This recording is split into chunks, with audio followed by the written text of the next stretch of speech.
Comme d'habitude, c'est à Limoges, en plein cœur du pays limousin, que les meilleurs enduristes mondiaux se sont donné rendez-vous pour la 4e édition de la Gilles Lallet Classique qui s'annonce une fois encore comme la course la plus dure du monde. Depuis sa création en 92, la GLC n'a jamais fait machine arrière et ses finishers sont de moins en moins nombreux chaque année.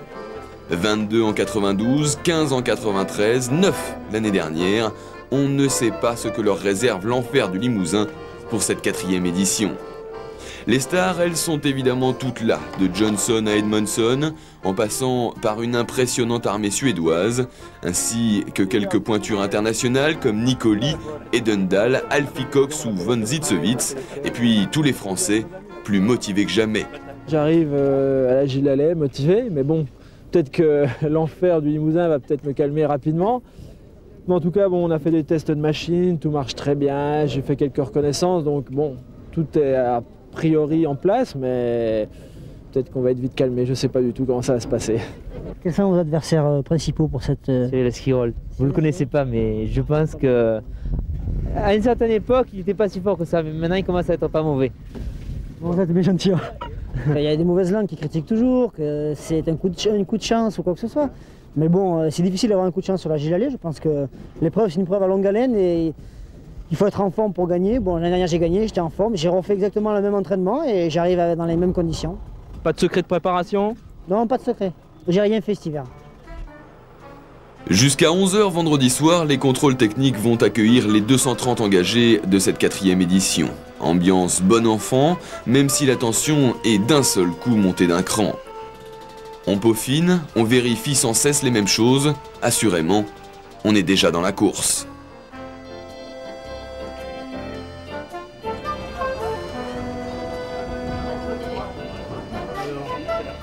On cherche à régler. Voilà, le Limousin, la Creuse.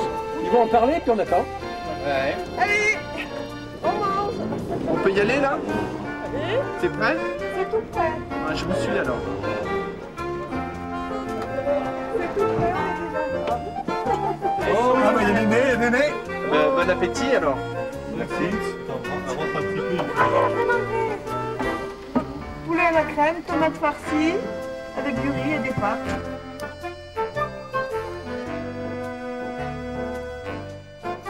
Après la neige en 93 et le grand bleu de 94, c'est une pluie incessante qui va accompagner les concurrents cette année tout au long du parcours. La course la plus dure du monde dans des conditions extrêmes, voilà un cocktail dont plus personne ne doute la veille du départ.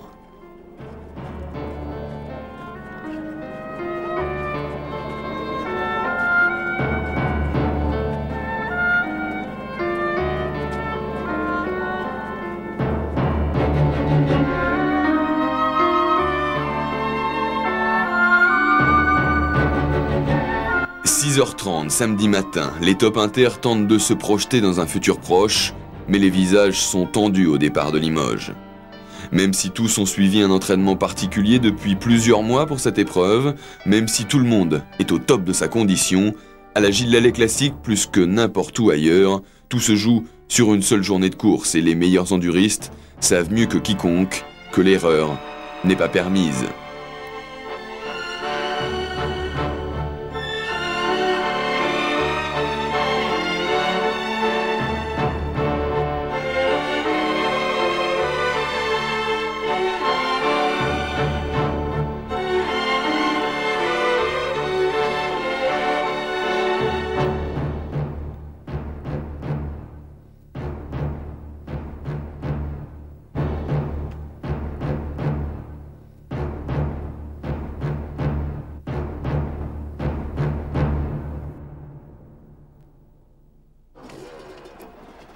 4 par minute et accompagné d'une pluie qui ne cessera pas durant toute la matinée, les 230 concurrents s'élancent de la place de l'Évêché pour une sélection de 200 km qui ne retiendra, au terme de 5 CH et de 4 spéciales chronométrées, que les 40 meilleurs pilotes inter et les 60 premiers nationaux pour la boucle finale autour du lac de Vassivière.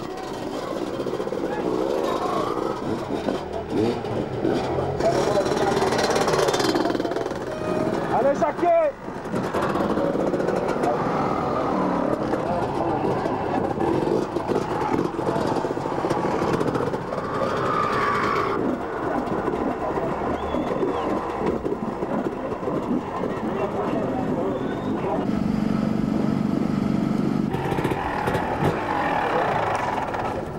Comme prévu, les temps de passage des premiers contrôles horaires sont larges. On quitte calmement la plus grosse agglomération limousine pour s'enfoncer progressivement dans le cœur de la région. À Saint-Léonard-de-Noblat, tout le monde est en avance, les mécaniques se rôdent, la pression retombe un peu et les choses sérieuses vont enfin pouvoir commencer. Cette année, les organisateurs avaient particulièrement soigné le parcours d'assistance qui ne quittait pas les principaux axes routiers du Limousin. Ainsi, les accès au CH et aux différentes spéciales étaient des plus aisés. C'est juste après ce contrôle horaire, dans le deuxième tronçon de cet enduro de sélection, à Châtenay-le-Dognon précisément, que les pilotes vont être confrontés à leur premier chrono. C'est ici la seule spéciale en ligne de cette 4e édition, une ligne assez rapide, mais impérativement sans danger pour les pilotes.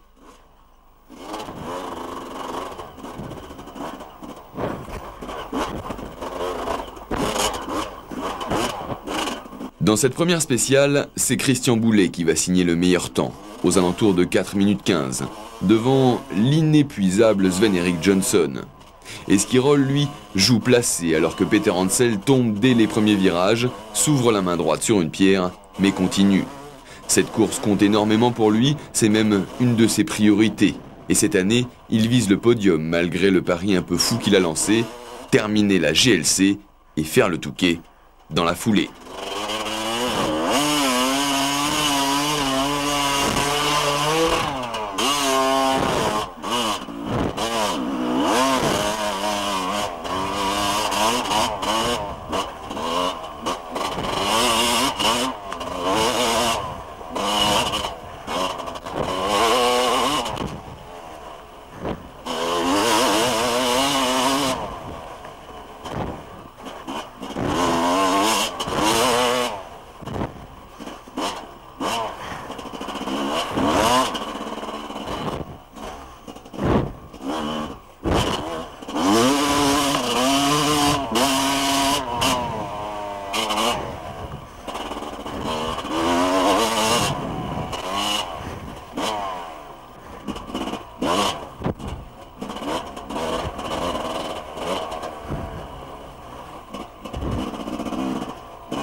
C'est donc sous des trompes d'eau que les concurrents évoluent. Autant dire que les conditions de course ne sont pas optimales et que plus encore que les années précédentes, l'expérience va jouer un rôle capital tout au long de cette 4e édition.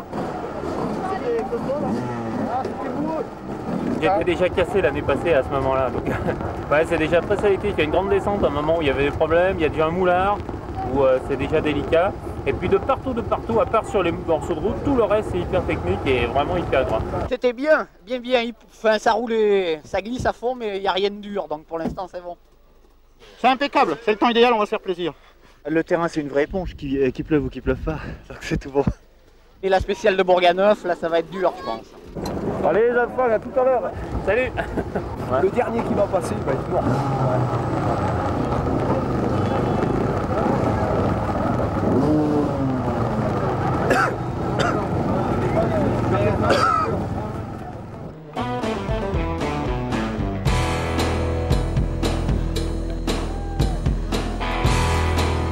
Pas de répit côté météo, la pluie tombe encore et toujours plus lorsque les premiers pilotes attaquent les spéciales banderolées de la matinée. D'abord à Bourganeuf où le tracé très technique ne posera aucun problème majeur, ensuite à Saint-Julien-la-Brégère pour finir à Perral-Château.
ces 3 épreuves chrono, c'est Cyril Esquirol qui va se montrer à chaque fois le plus entreprenant et surtout le plus rapide.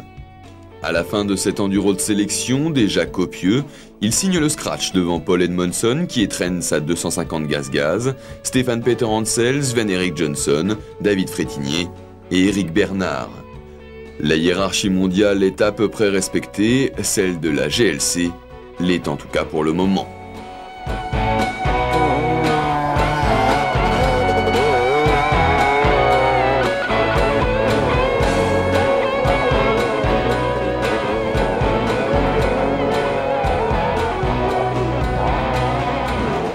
Côté nationaux, c'est le revenant Jean-Luc Fouché qui s'impose. Il faut dire que Monsieur Supercross s'est juré de venir à bout de la boucle finale cette année.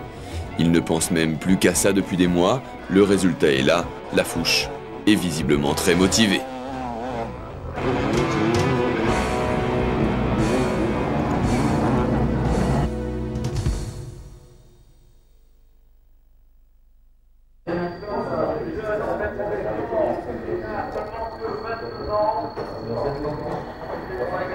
Suivre la boucle finale de cette 4e édition de la Gilles Lallet Classique. Nous attendons maintenant dans moins d'une demi-heure l'arrivée des Dinos. Bien entendu, le leader incontesté de cette journée, c'est Cyril Esquirol, qui porte la plaque numéro 1. Le numéro 2, c'est celui qui avait gagné les 2 premières éditions, c'est le Suédois Sven-Erik Johnson. Le numéro 3, Alain Olivier. Le numéro 4, c'est Laurent Charbonnier. Le dernier contrôle est encore assez large pour les inters qui vont pointer avec 5 ou 6 minutes d'avance. On roule groupé, on fait surtout très attention à ne pas commettre d'erreurs car le tracé est hyper glissant, notamment dans tous les secteurs rocailleux. Il faut aussi penser à s'économiser car l'après-midi risque d'être plus longue que prévu si les conditions météo se maintiennent.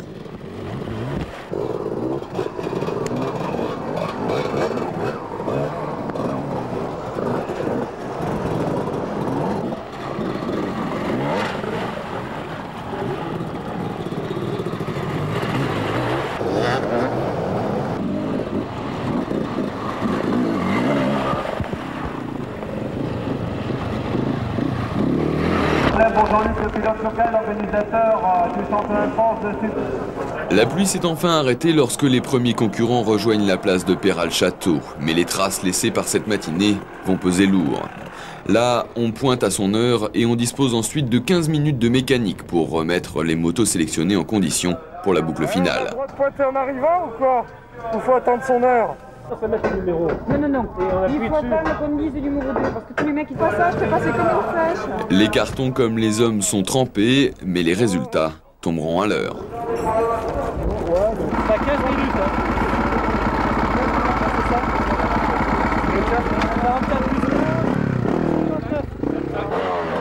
En attendant le départ de l'après-midi, les officiels bichonnent la mécanique. On soigne les pneumatiques, les filtres et l'étanchéité des motos. À la fin de cet enduro de sélection, pas de surprise de taille. Toutes les grosses pointures sont au rendez-vous. Le moral est assez bon, même si certains s'inquiètent un peu des difficultés à venir. Putain, merde! Qu'est-ce qui se passe là?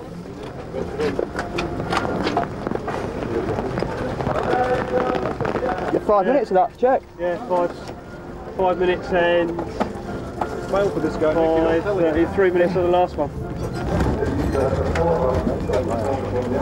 You only lost 5, did you? It was raining the whole day, so it is much water in the wood and it's going to be very slippery in the evening. Water everywhere. Yeah, it's very wet. It's raining a lot there, and I think it's going to be a big problem now in the hills here. So. Je suis tombé, je me suis ouvert à l'intérieur de la main là, donc c'était pas terrible pour commencer. Et puis en plus on a eu vraiment la pluie du début de la matinée jusqu'à maintenant. C'est vrai que les conditions sont vraiment extrêmes, mais ma foi, ce sera pour tout le monde pareil et on essaiera de faire le maximum avec les conditions météo.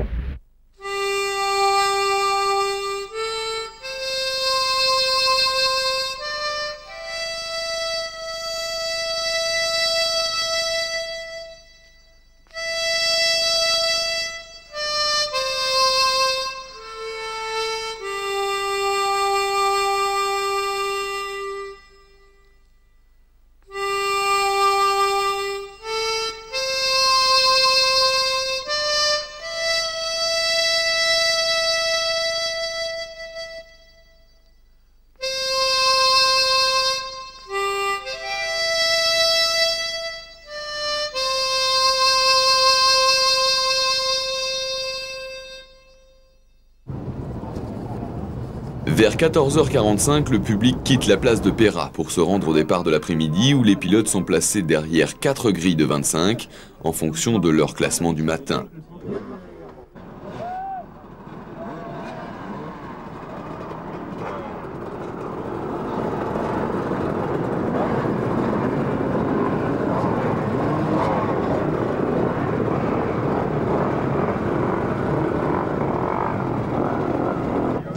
La tension monte et les regards se durcissent. Yeah, it was going quite well. I just basically wanted to be in the first 5 position so that I got a good start on here. But finishing second to Cyril was good. Si on part en tête, bon, on est devant, bon, on perd pas le rythme, on reste avec les premiers. Si on est derrière, c'est de suite, on prend 2, 3 minutes, 4 minutes, après c'est fini. C'est primordial au départ pour franchir les premières difficultés le premier, de façon à ce que ce soit pas trop raviné et pouvoir passer sans trop de difficultés. 15h, c'est parti et c'est Eric Bernard qui signe un all shot royal, normal, pour un ex-crosseur. Le premier accrochage est à mettre à l'actif des officiels HVA Frétigny et Bouffiou qui s'empilent avec Peter Jansson et Anders Eriksson. Mais dès le bas de la spéciale, c'est l'enfer. Certains pilotes ont coupé les banderoles après le départ des leaders et les 4 grilles, pourtant logiquement distancées d'1 minute chacune, se retrouvent ensemble à l'attaque de la première difficulté. Le résultat est hallucinant et transforme le petit cours d'eau du Mazet en véritable tranchée de Verdun. La folie est à son comble et c'est presque par hasard qu'on distingue Boulet, Charbonnel et Esquirol dans les tout premiers. Après, c'est l'horreur. Les pilotes, tels des enragés, se jettent la tête la première dans la boue. C'est sauvage, violent, presque frénétique. Pris et repeints par la masse, certains top inter ne s'en remettront pas et préféreront abdiquer avant d'avoir combattu.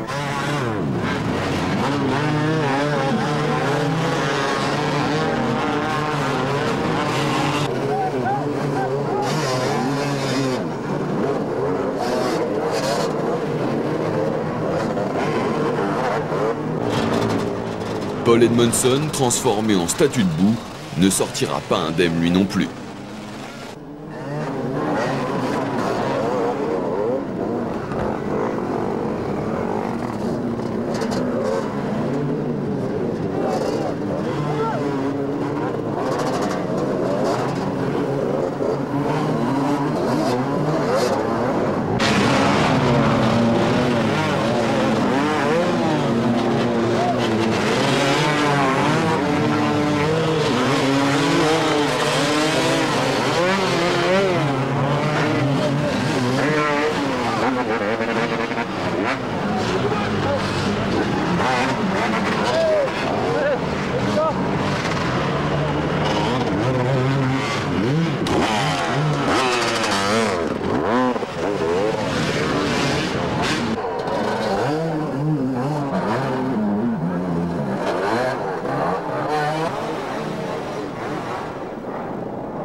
Sorti du moulard de Quenouille, Stéphane Peter Hansel mène la danse avec Esquirol et Charbonnel dans sa roue. Edmondson est annoncé derrière, mais les autres étrangers, notamment les Suédois, ont payé le prix fort dans les premiers kilomètres. Johnson, Carlson, Eriksson et Jönsson ne passent plus.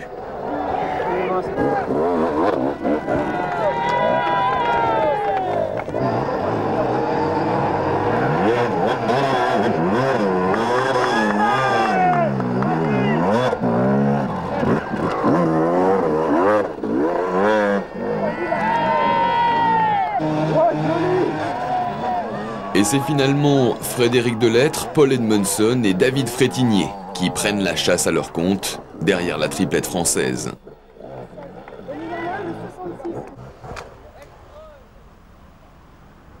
Ça a été l'anarchie totale.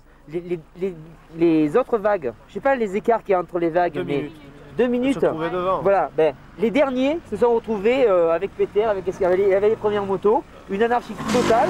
Et moi j'ai eu pas de bol au milieu. Là dans l'histoire j'ai donc claqué la bougie. Claqué la bougie, réparé, mais bon ça a pris un petit moment là des spectateurs. Et puis j'entendais dans le bois en dessous toutes les motos, je suis même pas allé parce que ça sert à rien quoi.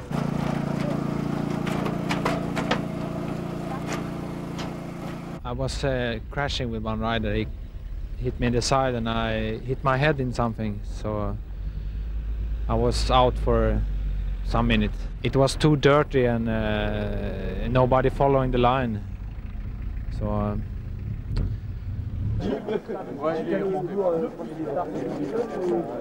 Comme toujours, le bois de Crozat est noir de monde. Imaginez un ébouli géant de près de 2 km de long, dans lequel on ne trouve ni repos, ni adhérence, ni motricité, seules des pierres, des milliers de pierres et d'enchevêtrements de rochers sur lesquels seule la mousse et le gel survivent. Le bois de Crozat a encore été fidèle à ses réputations et cette année, ils ne seront pas 40 à le voir, 1 heure à peine après le départ.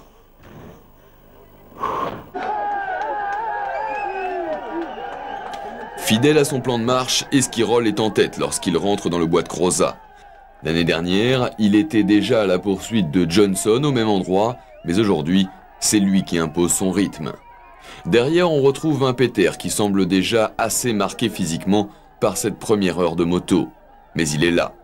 Puis viennent Charbonnel, Edmondson, Frétinier et Nicoli, qui étaient pourtant restés bloqués sur la grille à cause d'une bougie claquée et qui est parti 8 minutes derrière tout le monde. Mais il en faut beaucoup plus pour décourager le champion du monde italien qui va nous prouver qu'il fait partie des hommes forts de la planète enduro. C'est bien, c'est bien là. C'est bien, c'est bien.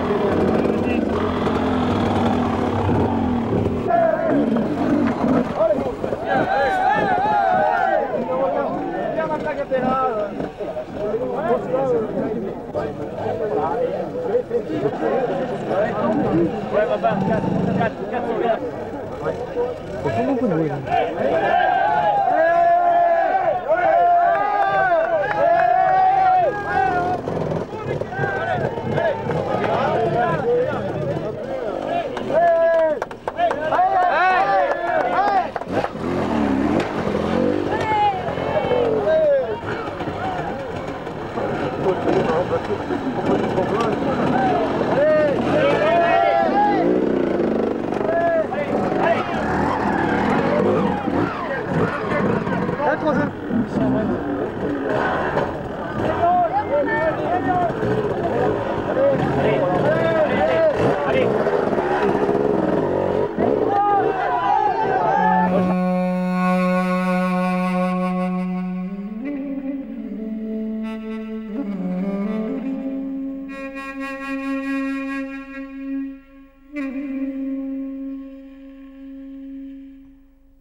Oh, mets-moi de l'eau.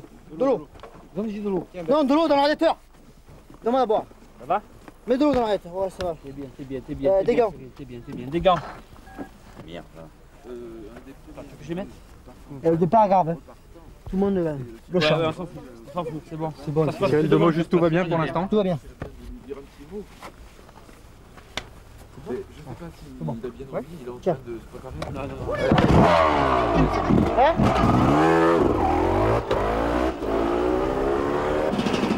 Charbonnel est concentré, très concentré. Alors que Peter Hansel, lui, répare son carter cassé dans le bois de Crozat. Ils sont à 5 minutes à peine d'Esquirol. Ça promet. J'ai fait le truc là.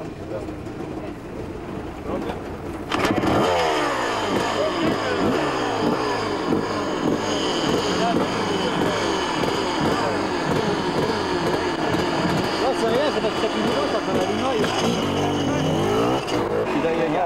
Va bene quelli?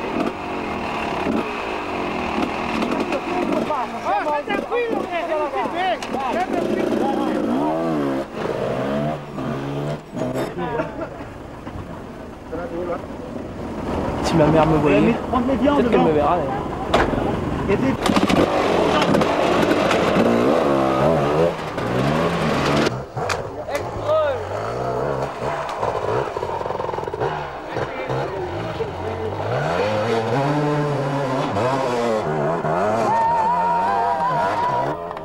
Au milieu du deuxième ravitaillement, on retrouve Cyril Esquirol avec un peu plus de 5 minutes d'avance, mais Peter Hansel est désormais taquiné à distance par Iceman Charbonnel.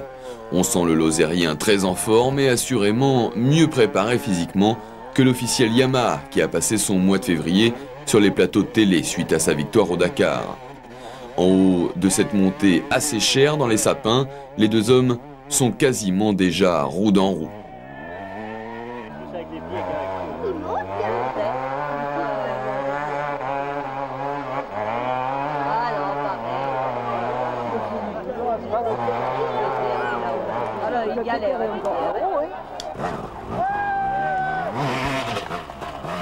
La bachellerie, deuxième ravitaillement. Alain Olivier explique à Esquirol la trajectoire idéale de la montée qui s'annonce. Après, l'autre, tu mets tout le tard. Et il y a le mec en ciré, logiquement, tu peux flanquer par là-bas. Il y a le mec qui tire. Je vais changer de gants. Allez, tu retournes en arrière.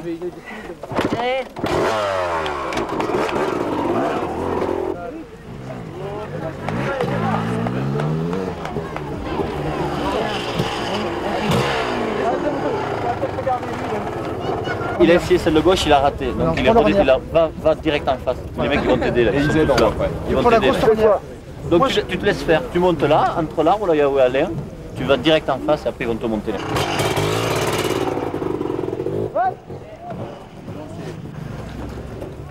Lorsque Charbonnel arrive à la bachellerie, il n'a pas encore rattrapé Peter, mais il le voit et l'entend galérer dans la montée qui ouvre ce troisième ravitaillement. Calmement, il refait les pleins et s'avance vers la difficulté.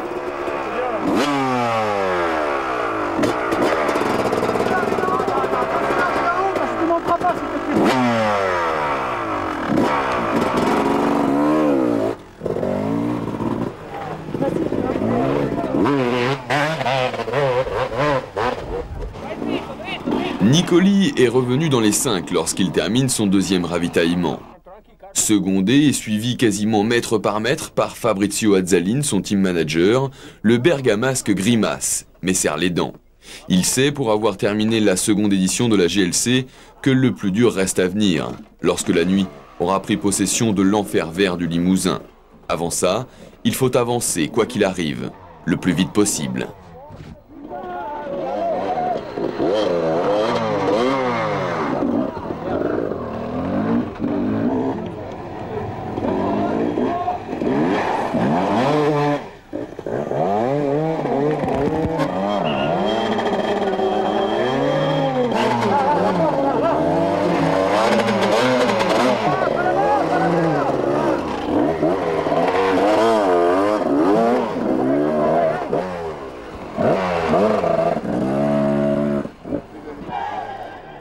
À la radio, on apprend qu'ils ne sont que 35 à être passés au deuxième ravitaillement. On apprend aussi que la pluie devrait refaire son apparition avant la fin de l'épreuve.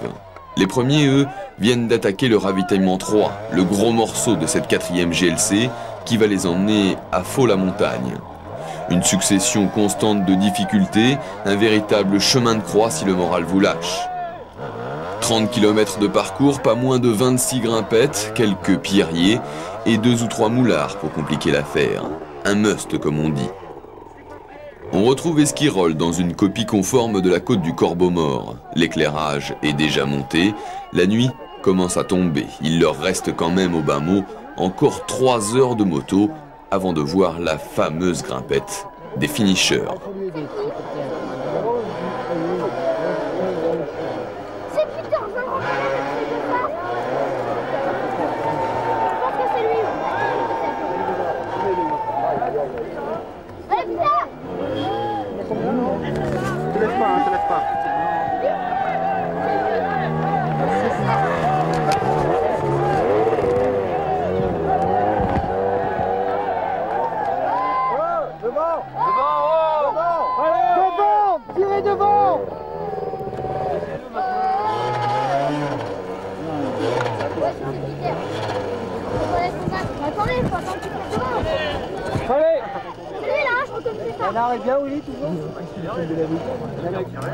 Stéphane Peter Hansel a du mal à s'en sortir. Il puise dans ses réserves, mais il est déjà à bout.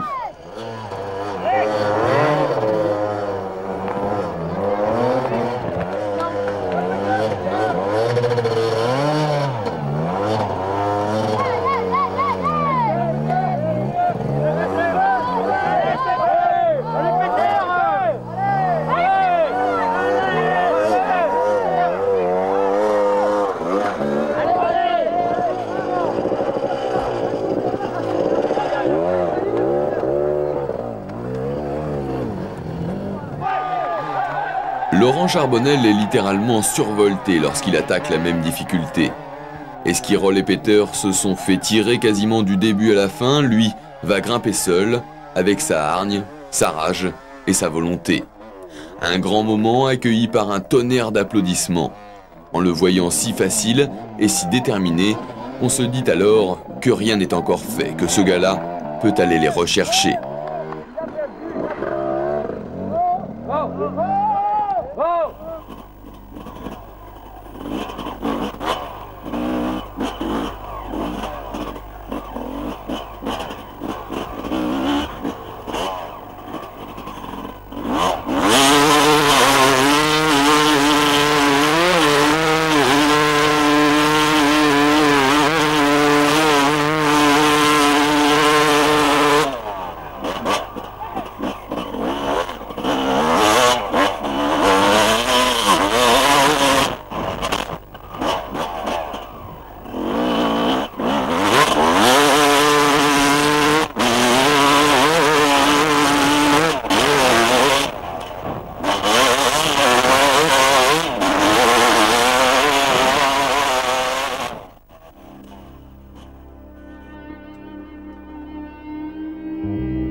La nuit est tombée sur le Limousin et tout devient plus dur encore, plus noir.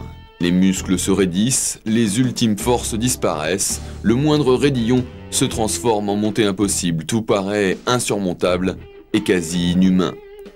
À ce stade de la course, c'est le mental qui prend le relais et qui vous fait avancer ou tout abandonner. On se raccroche à tout et n'importe quoi, on essaie surtout de ne pas tomber dans la facilité en écoutant cette petite voix qui vous trouve toutes les excuses du monde pour ne pas aller plus loin.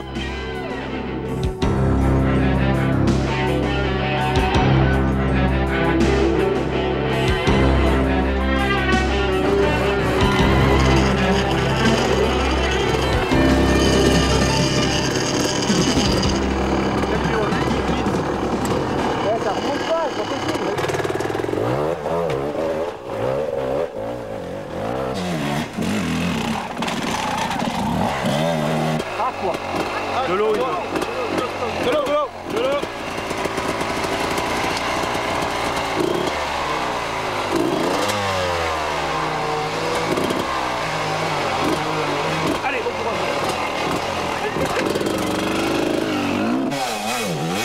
David Frétinier n'a pas l'air très marqué par l'exercice. Il profite d'un contrôle de passage pour refaire le plein d'eau de sa moto qui chauffe. La course la plus dure du monde l'est aussi pour le matériel. Ça va? C'est bon.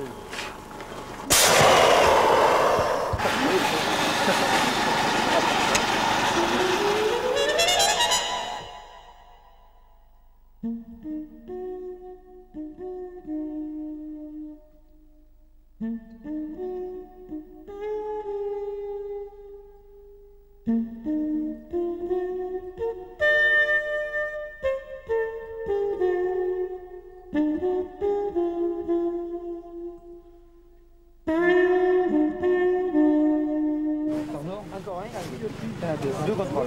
Tiens, deux 30 secondes. Ça va?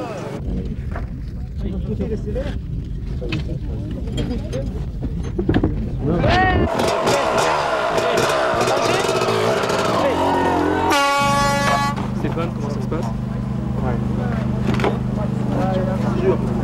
Il est là. Cyril est passé il y a quand même pas mal de temps, tu penses que tu peux revenir là? Non.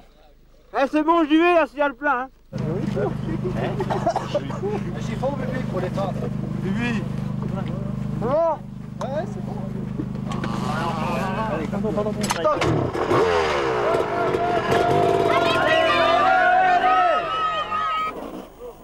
Malgré la souffrance, malgré les difficultés et le dépassement de soi, tous ceux qui l'ont vécu vous le confirmeront. La nuit, qui peut être effrayante, est surtout magique et souvent sublime à la Gilles Lallet classique.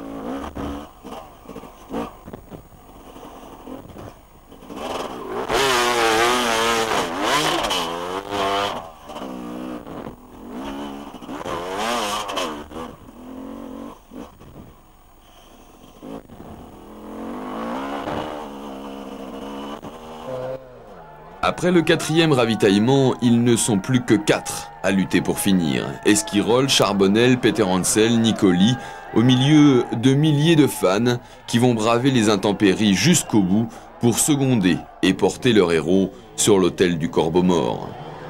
Ils les attendront souvent pendant des heures, mais à chaque fois, ils seront bouleversés et transportés par ces surhommes de l'extrême. Plus loin, plus haut, plus grand, plus fort, cette course est assurément pas comme les autres et ses finishers sont de véritables symboles, des monstres sacrés. Dans un des derniers points spectateurs avant l'arrivée, Laurent Charbonnel accuse un retard de presque 30 minutes sur Esquirol.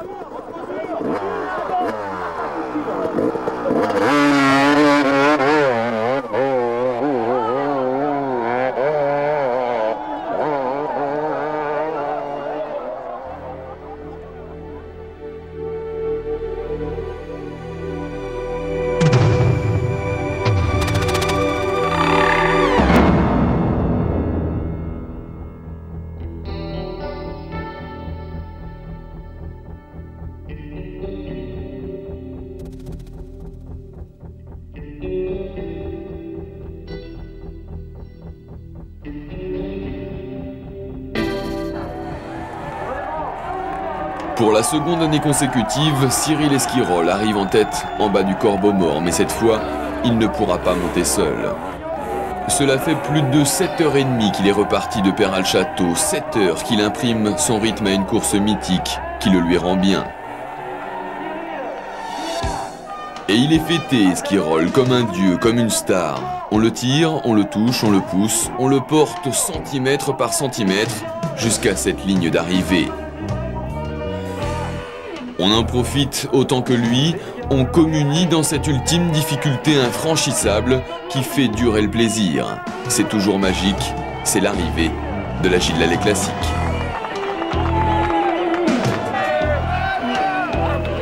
En remportant sa seconde GLC avec sa 250 CR, Cyril Esquirol met ainsi un terme à 3 ans de suprématie Husqvarna. Il offre ainsi à Honda une victoire pleine de symboles et prometteuse pour la saison à venir.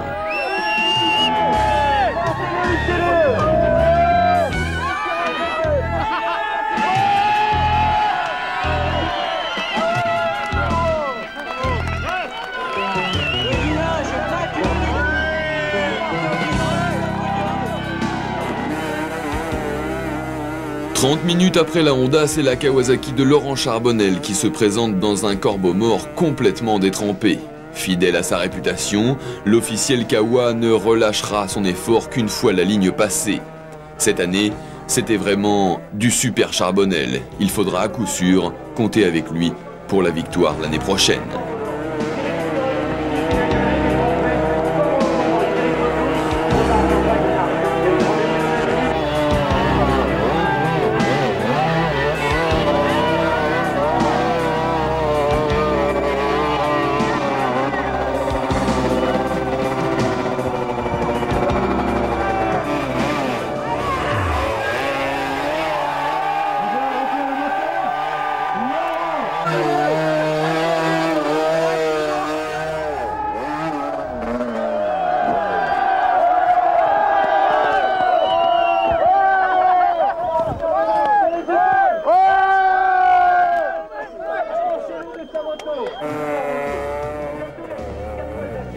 Une fois encore, Stefan Peter Hansel est scotché dans une difficulté. Une fois encore, il va s'en sortir à force de volonté et avec l'aide du public. Ce corbeau mort, il avait dit haut et fort qu'il ferait tout pour le voir. Peter a tenu parole. 7e en 92, 5e dans la neige en 93, bloqué l'année dernière par une panne d'essence en pleine pampa, il termine 3 cette année, à 45 minutes de Cyril Esquirol. Une performance fabuleuse de la part de l'officiel Yamaha qui n'affectionne généralement pas ce type de conditions. Mais quand il faut se transcender, Peter Hansel est toujours présent et c'est sous une véritable ovation qu'il va franchir cette ultime grimpette de la 4e édition de la Gilles Lallet Classique. Merci Monsieur Peter.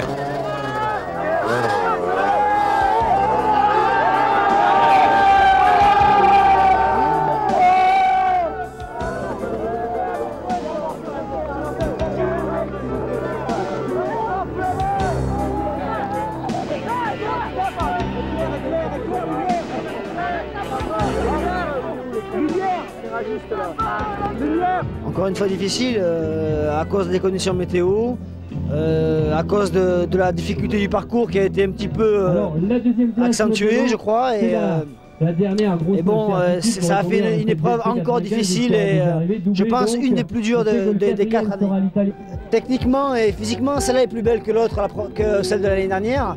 Mais la joie est un peu moins importante parce que la première fois c'est la première fois et la deuxième fois c'est la deuxième fois. Content, oui. Bon, je voulais la gagner, mais déjà deuxième, j'avais jamais eu cette place, alors je suis content. Déjà d'arriver, c'est très bien. Les 200 derniers mètres du corbeau mort, en fait, c'est la folie. C'est impossible. J'ai dû faire, je sais pas, 20% de la côte ou 10% de la côte par mes propres moyens et le reste, c'est le public qui m'a tiré jusqu'en haut. Sans eux, je serais jamais arrivé en fait. Le 4e et dernier finisher de l'édition 95 arrive à minuit pile sous une pluie battante. Fabrizio Azzalin, son team manager, nous avait assuré que Nicoli était un dur, un coriace, et il avait raison. L'officiel HVA Italie sauve l'honneur européen et récidive en haut du corbeau mort qu'il avait déjà vaincu en 93. Une chose est sûre, Arnaldo Nicoli est un grand de l'enduro mondial. Une pointure capable de s'imposer quelles que soient les conditions de course.